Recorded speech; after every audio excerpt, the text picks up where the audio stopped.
vagueness. I'm NIHON. I'm here with my wife Lily. We've lived in Japan for over 10 years, and we've seen firsthand how important IMI is in Japanese communication. Hi everyone. I might seem confusing at first, especially if you are from a place where people speak directly. But in Japan, it's a normal and even polite way to communicate. It's all about being considerate and keeping the peace. That's right. Let's start by explaining what IMI means. In English, we might call it being vague or uncertain, but in Japan, it's more than just a way of speaking. It's a way of interacting with others. Exactly. The word I mind can describe something that is not clear or definite, but it also means being polite. In Japanese culture, being too direct can be seen as rude. So people often speak in a way that leaves room for different interpretations. I remember when we first moved to Japan, we were surprised by how different communication was. Back home, we were used to saying exactly what we meant. But in Japan, being too direct can upset the balance in a group, which is really important here. Yes, harmony or wa in Japanese is a core value. Japan is an island with limited space. Because of this, people have always lived close together. They needed to get along well.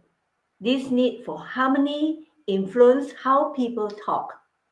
They prefer to speak indirectly and use subtle hints. That's where I my comes in. It helps keep things smooth and between people and avoid conflicts.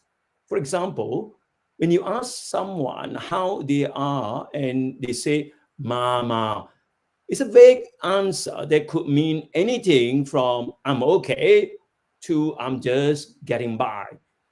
It's about not wanting to seem too proud or too negative. Mama is a good example. It's a short, simple phrase that can mean a lot of different things depending on the situation. It's also a way of being modest, which is important in Japan. You don't want to stand out too much, so you give these understated answers. Another phrase is ichio. This one's harder to translate because it can mean for now or at least, but it's often used to hedge or to be non-committal. When someone says ichio, they might be agreeing, but only tentatively without fully committing. Yes, and that can be confusing if you are not used to it. Sometimes you think someone is being agreeing with you, but they are really just being polite and not really saying yes. It's a subtle way of communicating that takes time to understand. Body language is another important part of I my. In Japan, how you moved, pause, or even smile can say more than words.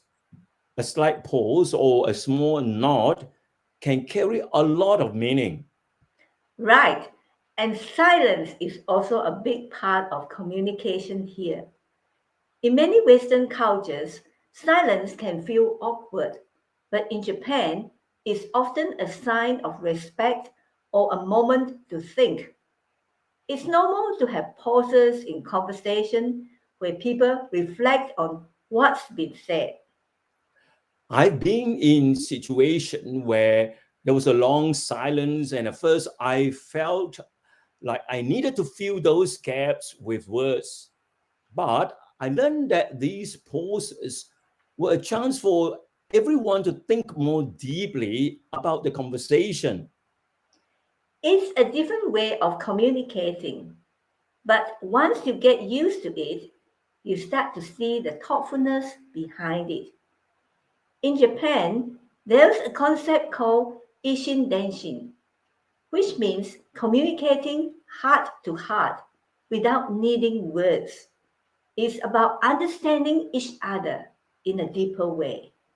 Definitely, this idea of indirect communications is also how people express disagreement. In Japan, it's rare for someone to say no directly.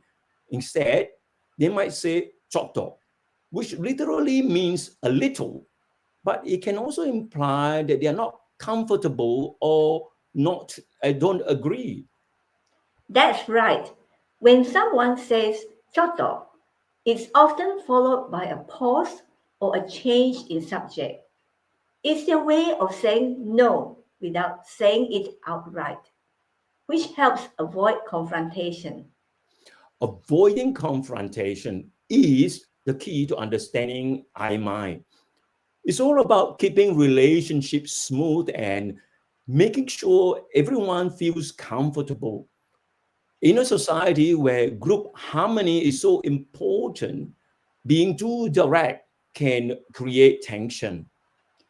This brings us to the concept of uchi soto, which means inside and outside. In Japan, there's a strong sense of in groups and out groups.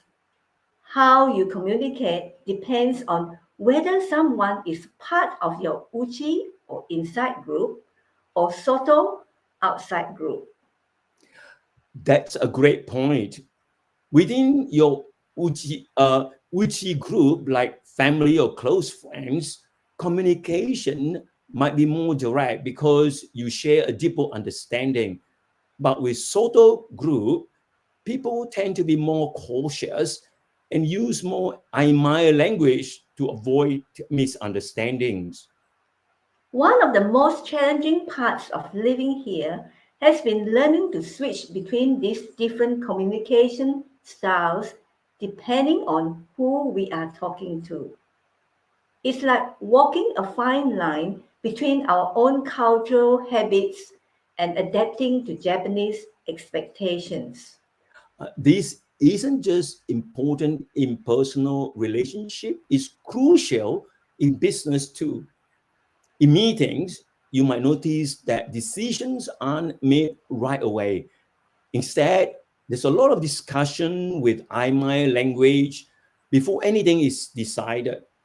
It's all about making sure everybody agrees and is comfortable.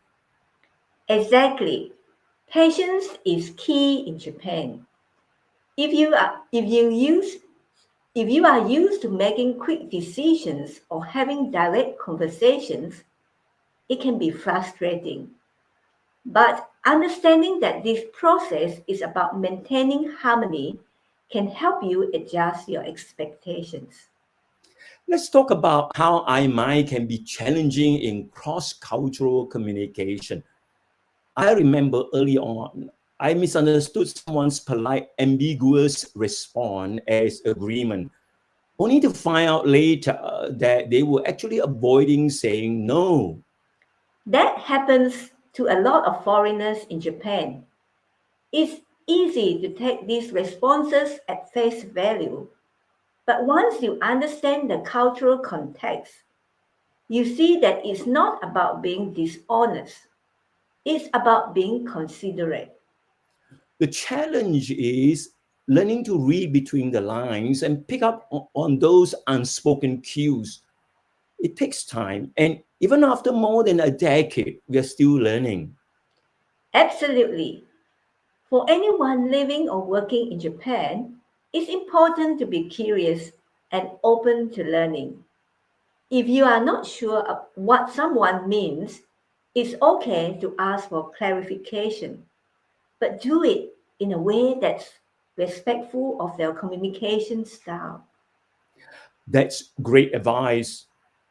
And for our Japanese listeners, it might be helpful to know that people from other cultures often appreciate more direct communication, especially in business.